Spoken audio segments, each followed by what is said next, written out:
I'm a human geographer who's always worked at the intersection of criminology, law, and geography, and I've worked in an area called carceral geography, which is basically looking at closed spaces of all kinds. I've completed my doctoral research in Scotland, looking at young women's experiences of secure care, prison, and closed psychiatric units. And I've joined the Prison Research Centre in Cambridge for 6 years for an EU-funded project managed by Ben Crew, which was called Comparative Penology and the Prison Experience. And there we looked at prisons in England and Wales and Norway.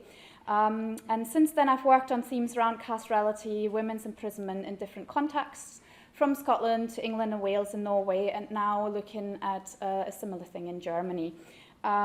For the current project that Orla mentioned already.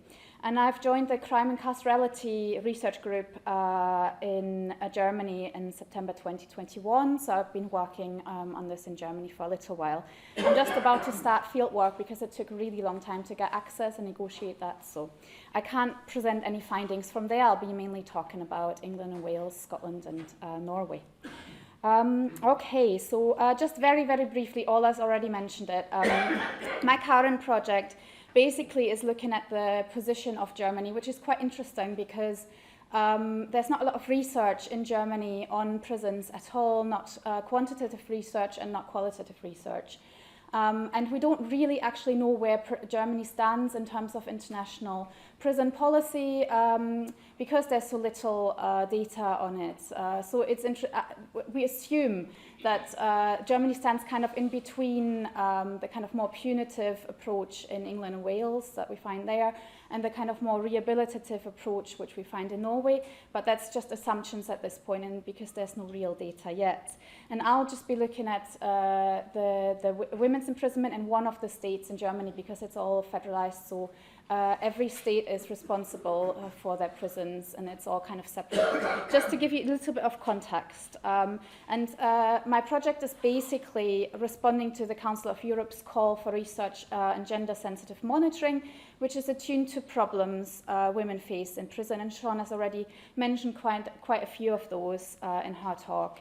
And basically looking at a contact with the criminal justice system, but also beyond it, what happens afterwards, what happens when women are released, because obviously the problems that we've heard about in terms of sentencing, in terms of prisons, don't just stop when women are released from prison. Okay, just as a very brief context. Exploring women's imprisonment is something that is really underdeveloped in a lot of countries, actually. Definitely so in Germany, but also in the UK, for example, or in the Nordic countries as well. A lot of research is done on the male estate rather than the female estate. And in my last postdoc position in Cambridge, part of the project I was working on focused specifically on women's imprisonment in the UK and Norway.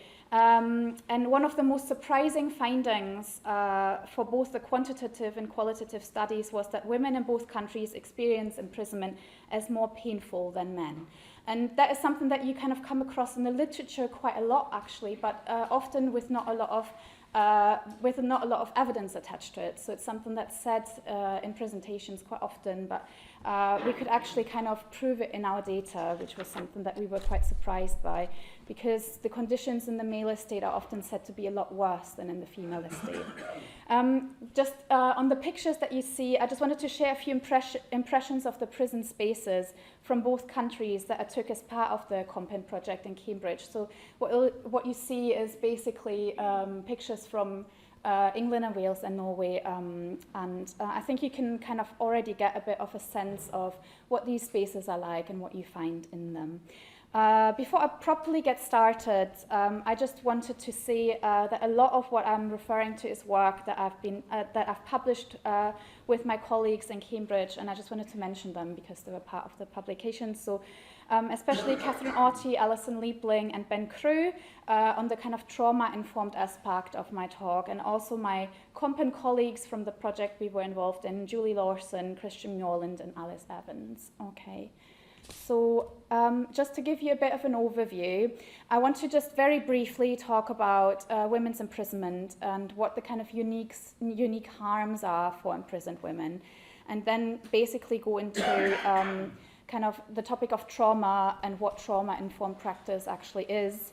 I want to talk a little bit about the initiative Becoming Trauma-Informed, which has been rolled out in England and Wales, and if prisons can actually be trauma-informed. I want to talk about measuring trauma-informed practice and what we try to kind of come up with to try and grapple with this concept, and then talk about kind of examples from the field in England and Wales. If I have the time, but please do stop me if I go over. It is just very brief examples of measuring trauma in prison environments elsewhere, mainly in Norway, and then kind of come to a conclusion. So just to give you a brief roadmap for what we're going to go through now. Okay. So assumptions about gender are bound up in a particular way within carceral spaces, and there are many anomalies when it comes to women's imprisonment and penal discourse around women who break the law, and we've already heard quite a bit about that in the earlier talk. While women in prison have been primarily treated as prisoners, according to Carlin and Worrell, their prison regimes at the same time, and I quote them, have also been shaped by some of the most repressive, discriminatory, and usually outdated ideologies of womanhood and femininity that have been prevalent in society at large. So most of the literature on women's imprisonment captures that in some way, but more often than not focusing on very particular issues like embodiment, identity, and relationships. Ward is one of the first who tried to find kind of other explanations for the often extremely gendered and stereotypical undertones in studies that analyze social organization in women's prisons. So discussions of the pains of imprisonment for women are somewhat diffuse in the literature, but many studies historically suggest that either women's nature or their socialization make the prison a different and usually more distressing experience than what you find in the male literature. In fact, it is challenging to disentangle kind of gendered assumptions and empirical findings in many studies.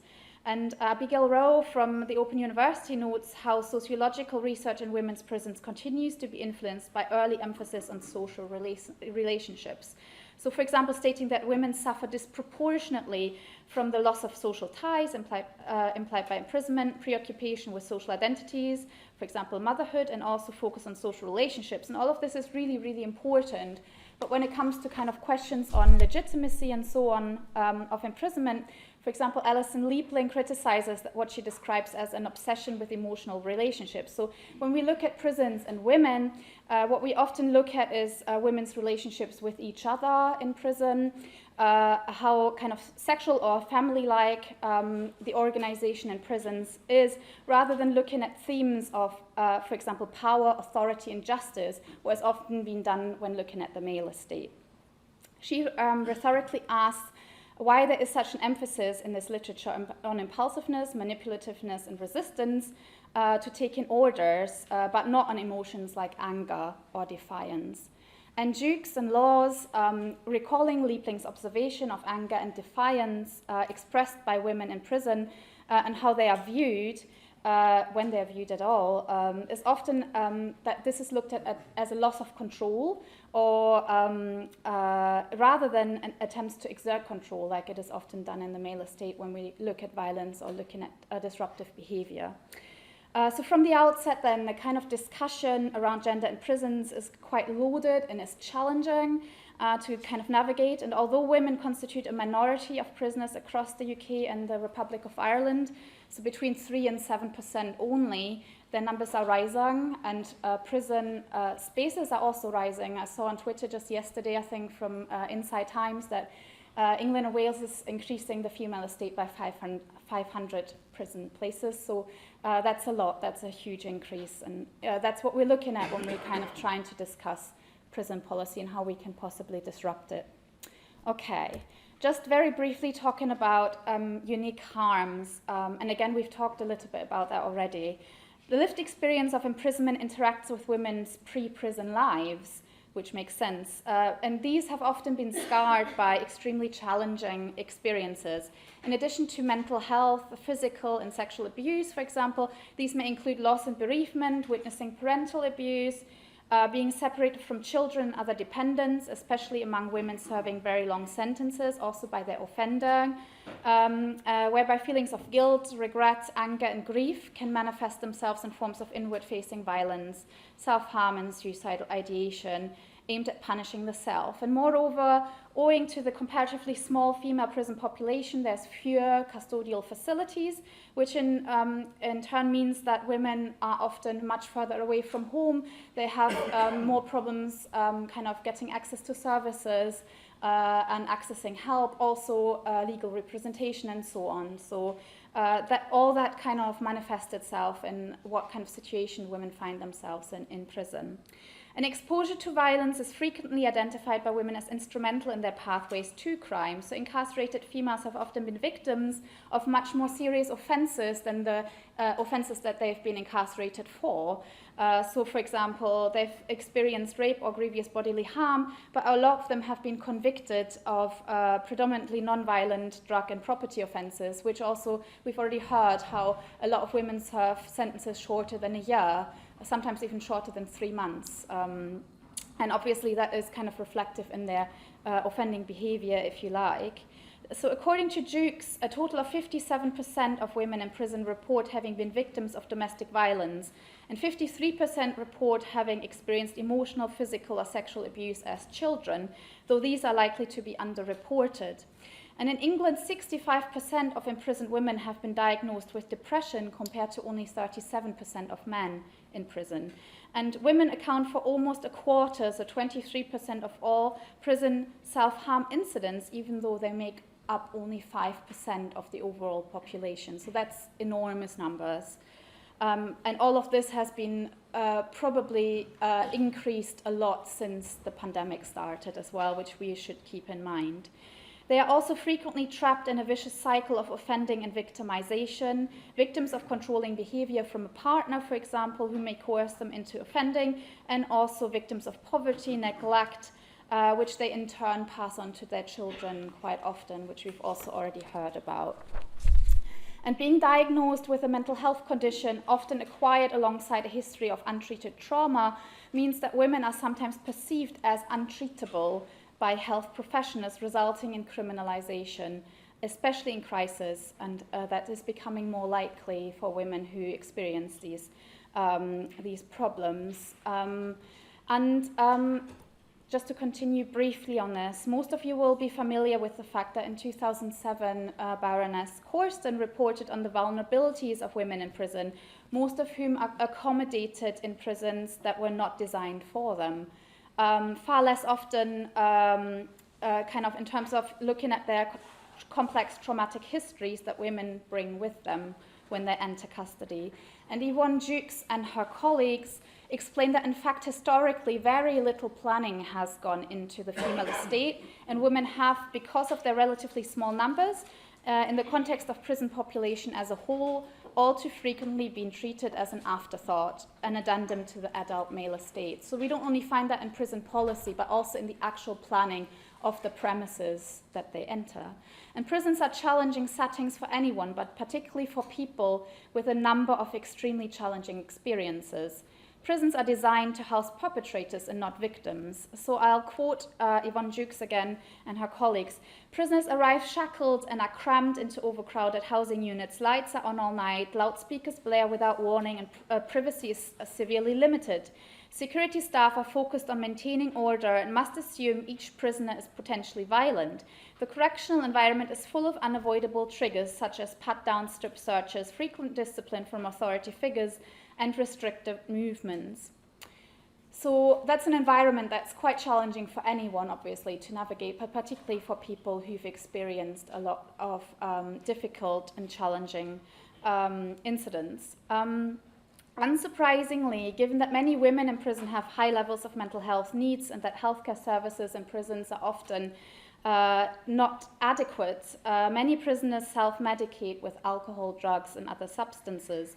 And a recent study in England and Wales identified disproportionately more women than men that enter prison that are disclosing a drug or alcohol problem. So 41% of women against 25% of men, for drugs and 30% of women against 16% of men for alcohol abuse on arrival. So Her Majesty's Inspectorate of Prisons in England and Wales identified that 41% of women surveyed in 2017 reported mental health difficulties compared with 29 at the previous inspection. So a significant rise already we see before the pandemic has started, which is probably exacerbated now.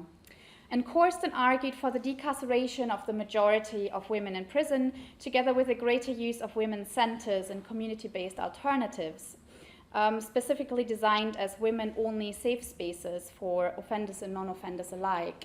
And it's fair to say that the majority of her arguments have not been put into practice, although there are some kind of women's centres that have opened in Scotland very recently, and it'd be very interesting to see how they work and kind of what practice comes out once they've been evaluated, but there's no evaluation yet, so we can't say much about that at this point.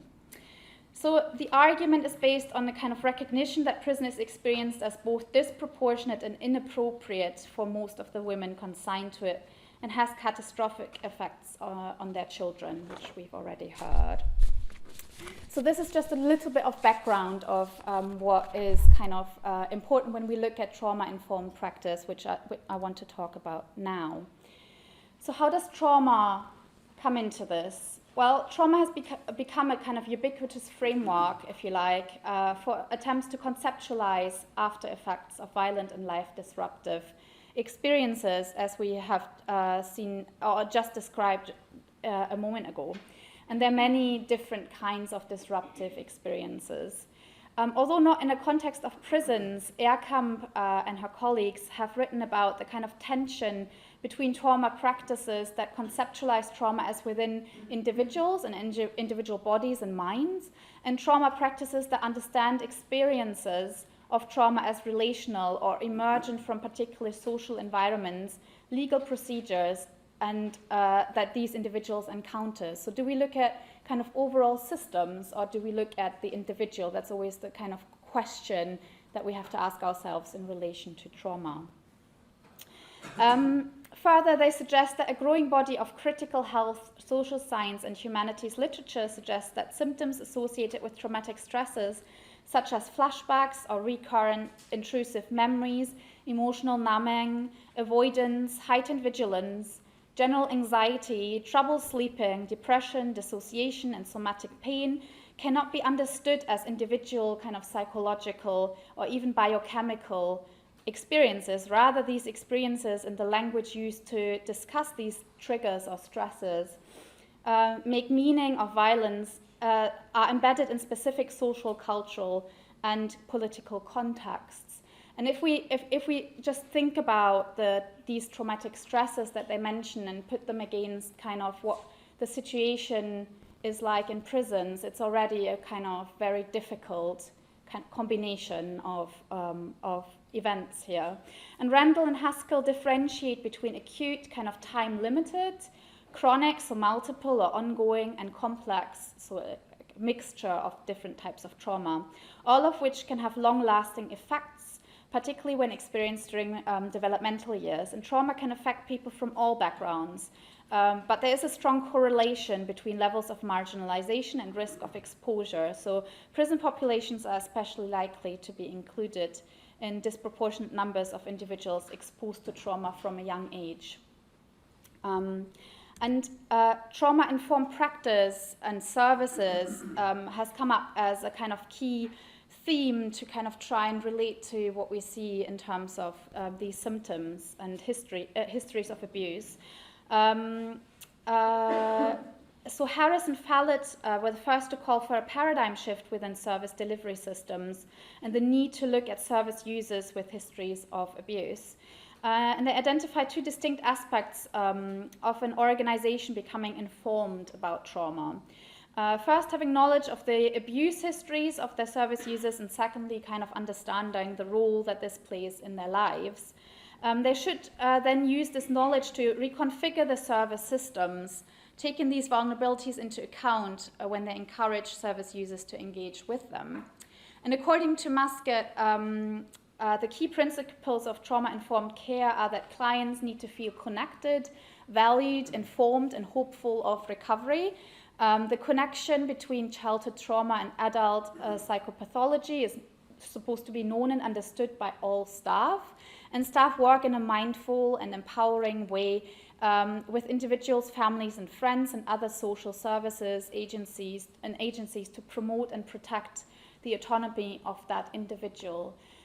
And this all sounds pretty good on paper, but if you kind of then connect this to what we've already heard from Shona, but also what we've just heard about the population of female prisoners, it's already starting to be quite a complicated picture here.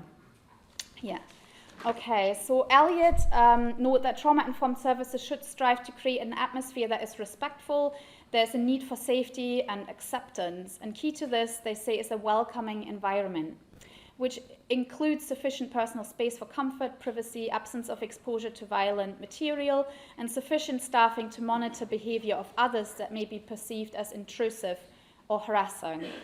And Bateman focused first and foremost on individuals' physical and psychological safety, including the kind of appropriate response to suicidality.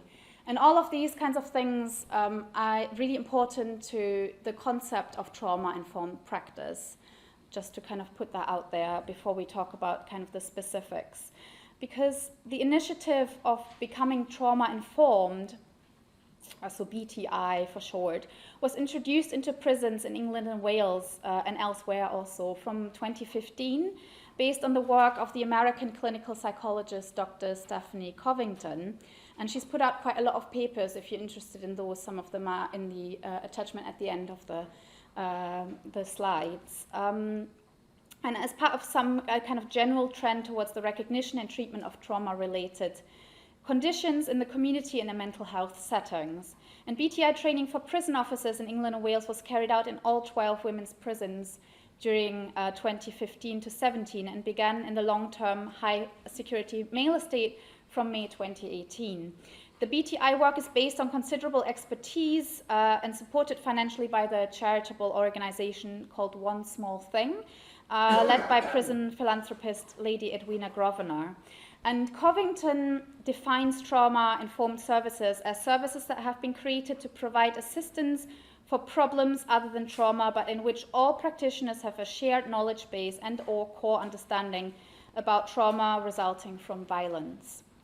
And trauma-informed training interventions promote awareness of the significance of trauma in an individual's everyday life in order to support their recovery. And this is important in the criminal justice setting in particular, where inadvertent re-traumatization via unthinking staff or other prisoners, for example, and poor cultural practices may be more likely than support for recovery and rehabilitation. And she says particularly so for female prisoners. Okay.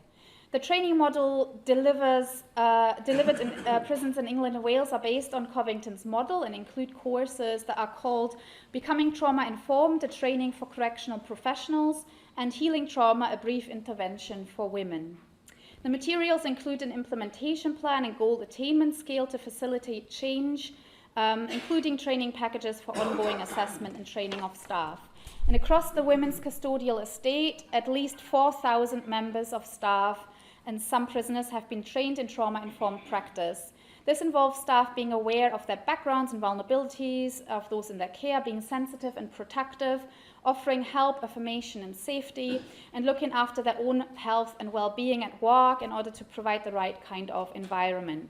The training is very well received by staff who find it informative, relevant, and useful, and 2 whole women's prisons have declared themselves to be trauma-informed. Much of the available literature and descriptions is about inputs or provision, and it does not set out what trauma-informed settings might actually feel like. So we don't know a lot about that yet. We just know kind of what they try to implement.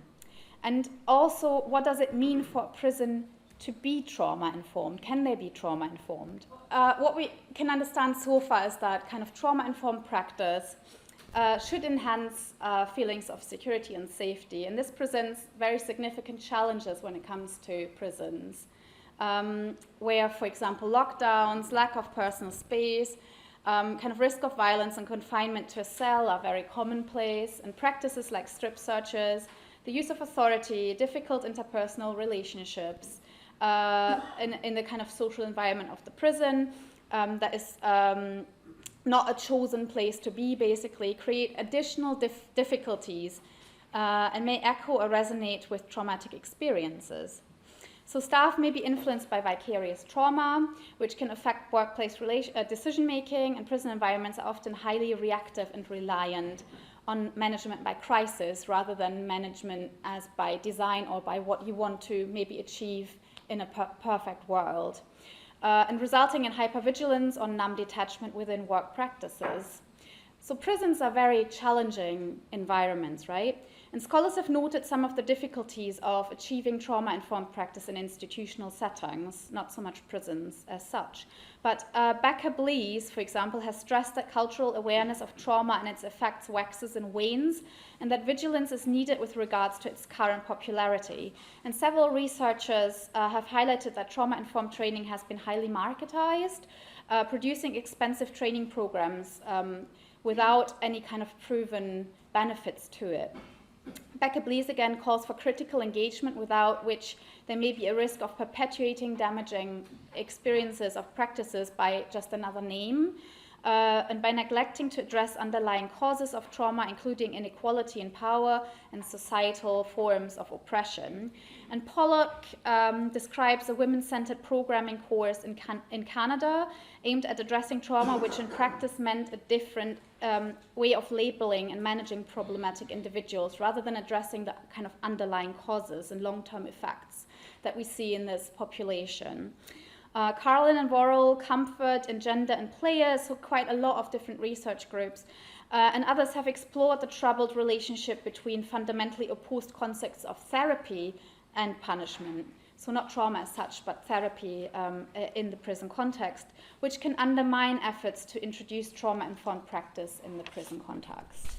And one of the main arguments I want to make here is that before any effects of trauma-informed practice can properly be investigated, we need to be clearer about what it is and whether it exists in practice beyond the delivery of some highly promising awareness training. So what do we actually have in practice? Okay, so the literature suggests that trauma-informed care can be understood from several different perspectives, including but not limited to the concept of experience of trauma, the individual seeking care, the care received, and the relationship participants that have kind of responsibility for people in their care, so prison officers in this case. And we've attempted to explore all of these areas kind of descriptively in our research.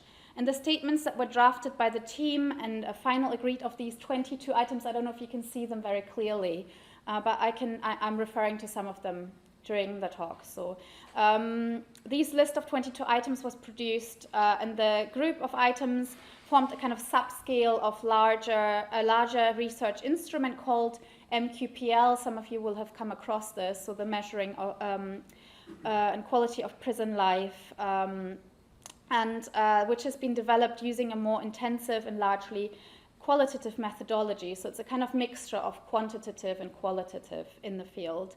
The mean scores were produced for each item, including these new trauma-informed items that we came up with. And those with a score of 3.00 or over indicate an overall positive view, whereas scores below 3 are negative. And based on cumulative experience of carrying out these MQPL exercises in more than 30 prisons, we treat scores of approaching 2.5 or below as alarming, and crossing a kind of dangerous threshold when it comes to the overall culture of the prison. So the interpretation of the quantitative survey data was undertaken in conjunction with coding and a synthesis of large amounts of qualitative data collected as part of the intensive MQPL research. And this included written comments from open-ended questions, as well as interviews and observations from quite a few members of staff. And on top of that, to increase the database, we included these MQPL items, these 22 items, in the survey that we used for the Compound project, which I talked about earlier, so a different research project. Our work there consisted of mainly 110 qualitative interviews, so very long interviews of like 3, 4, 5 hours long, plus ethnographic data from a comparative study of women's prisons in England and Wales and Norway. Just so you get a little bit of background of where this data comes from that I'll be talking about. Okay, so the first prison is kind of semi-open, set in a rural location in England, and the prison received an Enabling Environment Award from the Royal College of Psychiatrists in March 2016 and began to develop trauma-informed practice training for staff in that same year. Its enabling environment status has been recertified shortly before our visit, and the HMIP inspectors had praised the prison in its last inspection for its stability and the progress that it made on safety. Non-invasive alternatives to physical searches had been introduced, and a peer-led trauma-informed group operated in the prison with posters and other relevant information on display in the reception and gate area, for example, and training courses for staff were well advertised. And prisoners here, however, reported only very moderately positive on 2 of the 22 items that we just saw. So the 2 items were: staff in this prison believe I can grow and change, and this prison helps me recognize my strengths. They reported negatively for the other 20 items on the list. Prisoners should or could see that some staff in the prison took future-oriented approach to their lives, but staff did not always situate this behavior in the context of their biographical experiences. So 58% of prisoners disagreed or strongly disagreed with the item, time is taken to understand my personal history in this prison. Some prisoners complained that prison staff had little meaningful understanding of their histories or exacerbated their problems. So they said things like trauma-informed orientation is bullshit. They do not look into deeper reasons for your behavior. They said they don't know your story here. They knew my story in a different prison, but not here. It's this prison that causes me trauma. Or they take the lid off the can of worms and leave you in prison with officers that are not mentally health trained. So just a very few of the many comments like this we received there. And staff attitude were raised as a general problem in the prison by both prisoners and staff. Although some officers were very motivated, passionate, and caring, many prisoners identified problems with the prison's underlying kind of very traditional, divided and heavily unionized culture. So staff and prisoners told the research team about incidents in which some staff intentionally antagonized, provoked or shamed women in their care. Aspects of staff culture then were punitive and uncaring, as some staff themselves acknowledged. So staff said things like, just because they're women doesn't make them nice and sweet. They're just as dangerous as men, sometimes even more so, and you can't trust them.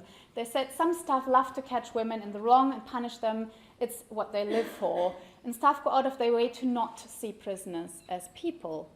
So these are kind of condemnation narratives, if you like. The team witnessed several incidents of verbal abuse of women by staff. So things said that, for example, you don't deserve a family visit, and observed practices like the forceful removal of clothing from women suspected of hiding contraband, or hospital escorts accompanied solely by male staff were likely to compound rather than neutralize past traumas.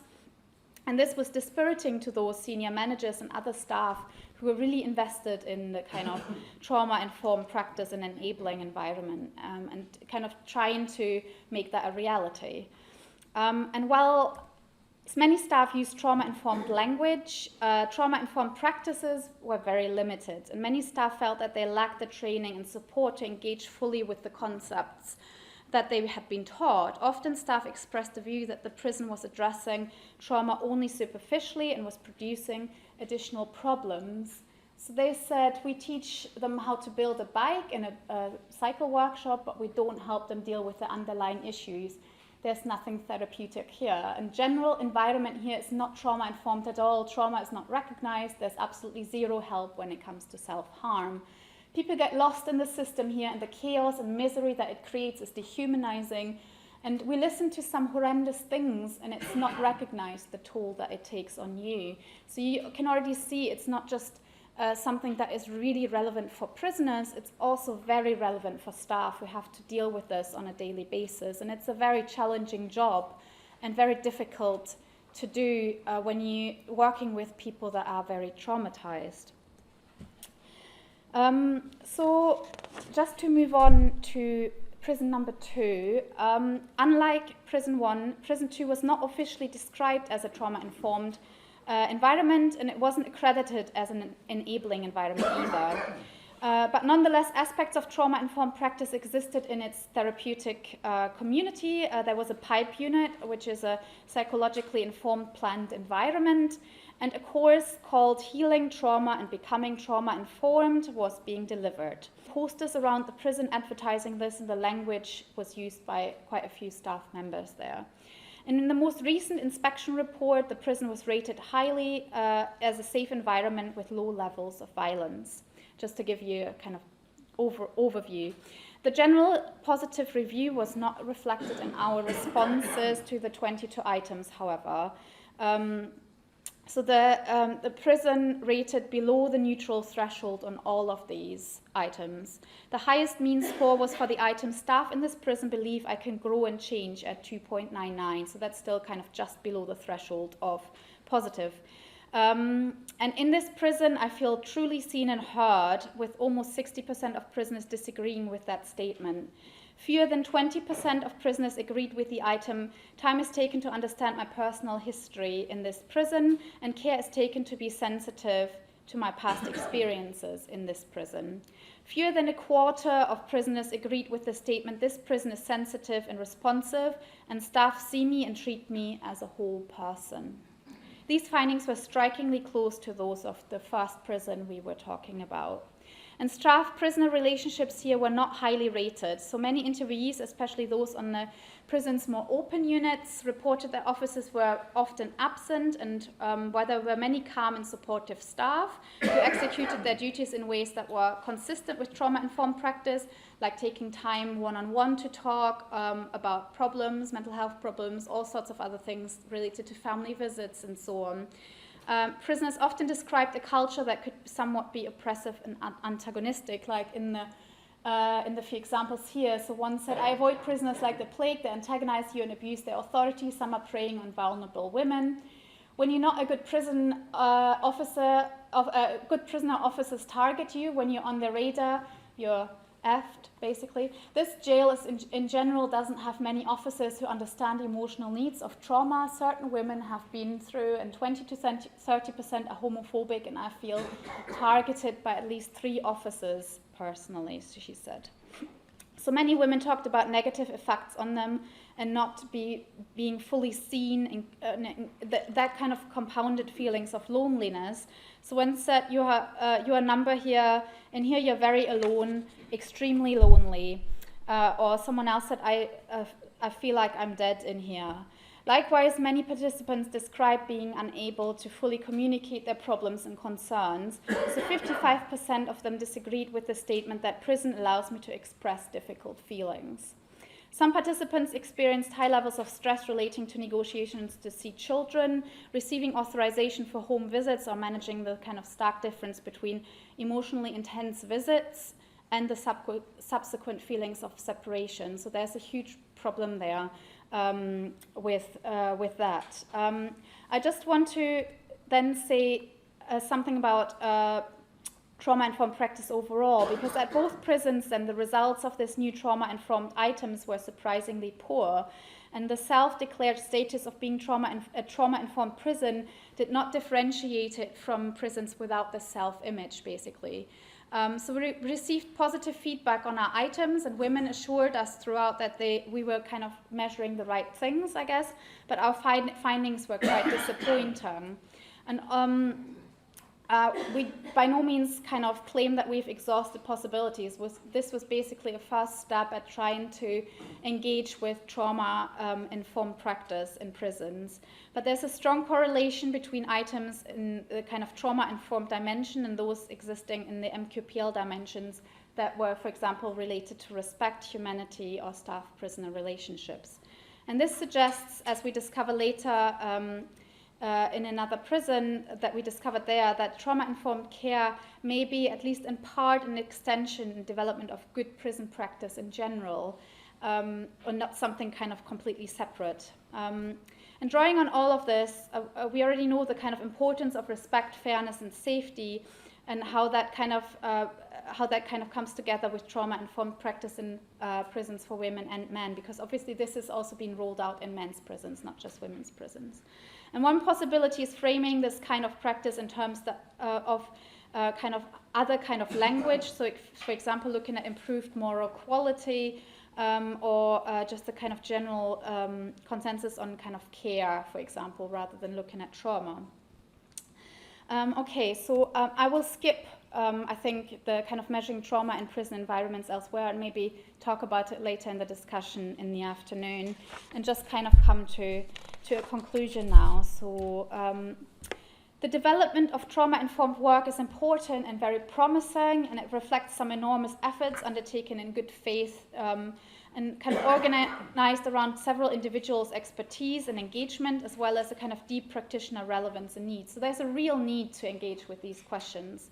And while it's imperative to support the intention and values underlying this development, it is important to question what is meant by the concept. So I think we're still at the stage where we have to engage with the concept itself. And as well as looking at the kind of what difference trauma-informed training or claims made to the treatment and experience to prisoners actually means, what it does. And this is why, at the request of the organizations involved, we developed these items to try and have a fast, be engaged in this kind of new development in prisons. And to recap, only 2 of the 22 relevant items were scored at or above neutral, and most were scored negatively. So these results suggest that trauma-informed practice might be both desirable and achievable, but at the same time, our findings should not be interpreted as a criticism of its goals, but there is a huge problem. There's still kind of some mismatch, I guess, between what we're trying to achieve here and what is actually happening on the ground. And we need to probably think a bit further about how it can be put into practice and how staff need to be supported to get it right in prisons. And that we need to remember that delivery does not necessarily coincide with an adoption of the label of being trauma-informed. So Jukes et al. Are a little bit more positive about this, stating that our belief is that if properly implemented, I'm quoting, TICP has the potential to ameliorate traumas experienced by women in custody, but that it must be viewed as a holistic set of practices that include and are inextricably linked to the environment or environmental context in which they take place.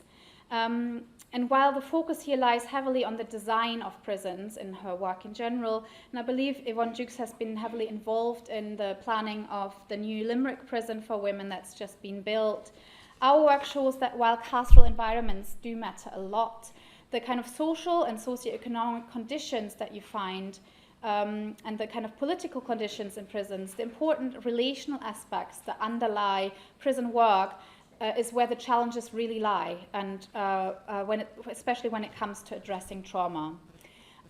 Okay, and the kind of key theme throughout our Compen data has been the relative powerlessness and vulnerability of women in prison, which produces forms of need and dependence as well as mistrust, and significantly shapes the life experiences prior to confinement. So we seen in this slide many of the emotionally fraught interactions that we've witnessed between prisoners and staff are kind of reflecting the complex entanglements of power and dependence.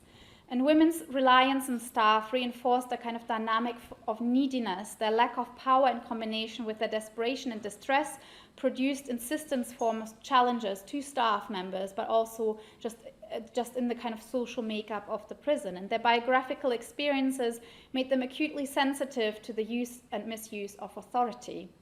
So for the same reasons, many women were impelled to develop close relationships with officers, while many were at the same time also highly passive and detached and had basic feelings of fatalism and anxiety, respectively.